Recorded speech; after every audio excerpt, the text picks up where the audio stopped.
င်တာနက်ဟာဘလို့ပုံစံပြောင်းလဲလာမလဲလို့မေးကြည့်လိုက်ရင်မီတာဘတ်ဆိုတဲ့စကားလုံးကအမြဲတမ်းလိုပေါ်လာပါတယ်။အင်တာနက်ကိုအသုံးပြုနေတဲ့လူတိုင်းဒီပါဟာ Facebook ကိုမတ်စုကာဘက်ကမီတာလို့နာမည်ပြောင်းလိုက်တဲ့အချိန်ကစပြီးမီတာဘတ်ဆိုတဲ့စကားလုံးကိုကြားဘူးကြမှာပါ။တချို့ကတော့ဒါကိုအင်တာနက်ရဲ့နောက်မျိုးဆက်သစ်လို့ခေါ်ဆိုကြပြီးတချို့ကတော့နားလည်ရခက်တဲ့ရှုပ်ထွေးတဲ့နည်းပညာတစ်ခုလို့မြင်ကြပါတယ်။ဒါဆိုဒီမီတာဘတ်ဆိုတာကျမတို့အတွက်ဘယ်လိုအသုံးဝင်မှာလဲ။ဘာကြောင့်ဒါလောက်အရေးပါနေတာလဲဆိုတာကိုဒီကနေ့မှာတင်ဆက်ပေးသွားမှာပဲဖြစ်ပါတယ်ရှင်။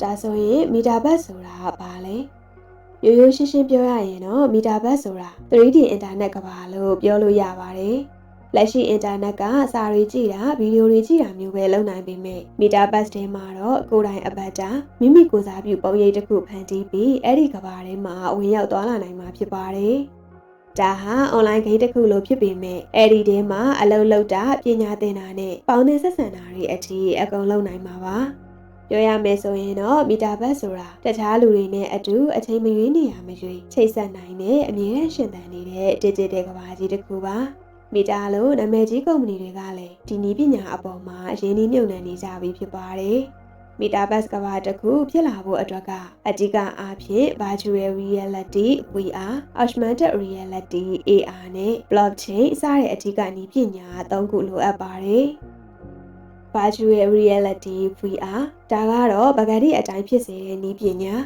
ဒီနည်းပညာကအခုကိုတကယ်ကဘာနဲ့အဆက်အသွယ်ဖြစ်ပြီးစိတ်ကူးရင်ကဘာတစ်ခုတည်းကိုအရောက်ပို့ပေးနိုင်တာဖြစ်ပါတယ်။ augmented reality AR ဒါကတော့ကျမတို့ရဲ့အပြင်ကဘာကိုနောက်ထပ်ဘာကျူရဲ့ပုံရိပ်တွေထပ်ထည့်ပေးတာဖြစ်ပါတယ်။ digital အရာဝတ္ထုတွေကိုတကယ်ကဘာပေါ်မှာပုံဖော်ပေးတာမျိုးပါ။ဖုန်းထဲကနေဖန်သားပြင်ကိုကြည့်ပြီးအပြင်မှာပေါ်လာတဲ့ဂိမ်းဆက်ကောင်တွေကိုရှာရတဲ့ Pokemon ဂိမ်းလိုမျိုးပါပဲ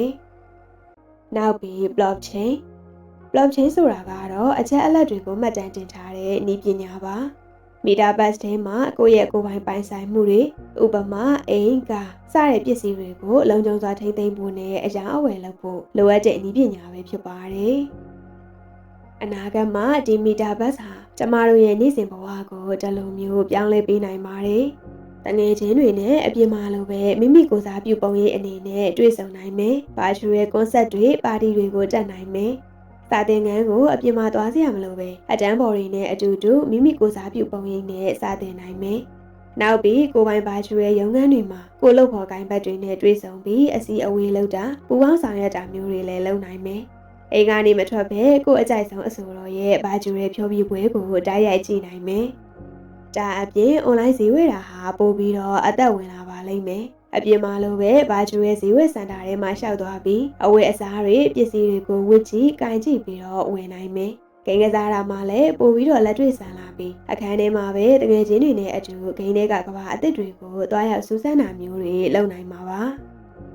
မီတာဘတ်ထဲမှာဒီလိုတွားလာလှုပ်ရှားနိုင်တဲ့အတွက်လက်တွေ့ဘဝနဲ့နှီးစပ်တဲ့အတွေ့အကြုံကိုရရှိနိုင်မှာဖြစ်ပါတယ်။ပြောရမယ်ဆိုရင်တော့မီတာဘတ်ဟာနည်းပညာရဲ့အနာဂတ်လမ်းကြောင်းတစ်ခုပဲဖြစ်ပါတယ်။အင်တာနက်ကိုပိုပြီးတည်ထွင်ဖန်တီးမှုအပြင်နဲ့ဆွဲဆောင်မှုရှိတဲ့နေရာတစ်ခုဖြစ်လာစေမှာပါ။ဒါပေမဲ့လူတွေရဲ့တန်ဖိုးလူမှုဆက်ဆံရေးတွေနဲ့ကျင့်ဝတ်ဆိုင်ရာတွေကိုမထိခိုက်အောင်ဘယ်လိုအသုံးပြုမလဲဆိုတာကတော့လူတွေရဲ့ဆုံးဖြတ်ချက်ပေါ်မှာပဲမူတည်နေမှာဖြစ်ပါတယ်။ဒီလိုအကြောင်းအရာတွေကိုကြိုက်နှစ်သက်တယ်ဆိုရင်တော့ channel ကို subscribe လုပ်ထားပြီးနောက်ထပ်ဗီဒီယိုတွေကိုစောင့်ကြည့်ဖို့ပြောချင်ပါတယ်။နောက်ထပ်ဗီဒီယိုတွေမှာပြန်ဆုံတွေ့ပါမယ်ရှင်။